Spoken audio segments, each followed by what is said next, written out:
প্রবাসী ভাবলাম জীবনে চলার পথগুলো আপনাদের সাথে শেয়ার করি। এই যে রুমটা দেখতে পাচ্ছেন, এই রুমটা শুধু 4টা দেয়াল আর একটা বিছানা না। এই রুমটা আমার সংগ্রাম, ধৈর্য, আল্লাহর রহমতের এক নীরব সাক্ষী। শুধু প্রবাসে আসা মানে কাজ করা না, প্রবাস মানে নিজেকে নতুন করে গড়ে তোলা। আজ কোম্পানি আমাকে থাকার জন্য এই সুন্দর পরিষ্কার গোছানো রুমটা দিয়েছে। এটা আমার জন্য অনেক বড় একটা নিয়ামত।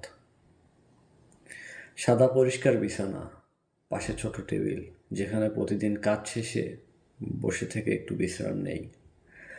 একটা আলমারি, যেটা আমাকে মনে করিয়ে দেয় আজ আমি এলোমেলো না, আমি গোছানো।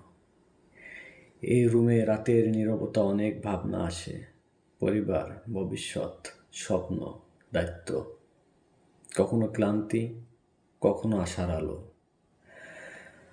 কিন্তু প্রতিদিন এই রুমে ঘুম থেকে উঠেই আবার নতুন শক্তি নিয়ে কাজে বের হতে হয়। আমি বিশ্বাস করি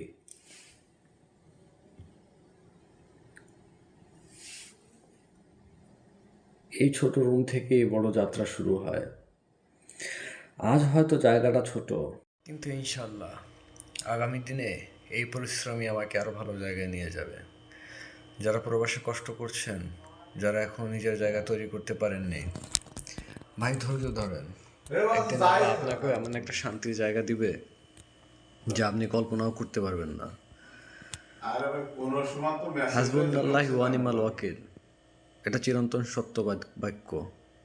আল্লাহই তার বান্দার জন্য যথেষ্ট। আপনি শুধু পরিশ্রম করেন, আপনাকে সাফল্যতা দেওয়ার দায়িত্ব হচ্ছে আমার রবের। ভালো থাকবেন, সুস্থ থাকবেন, আবার দেখা হবে ইনশাল্লাহ।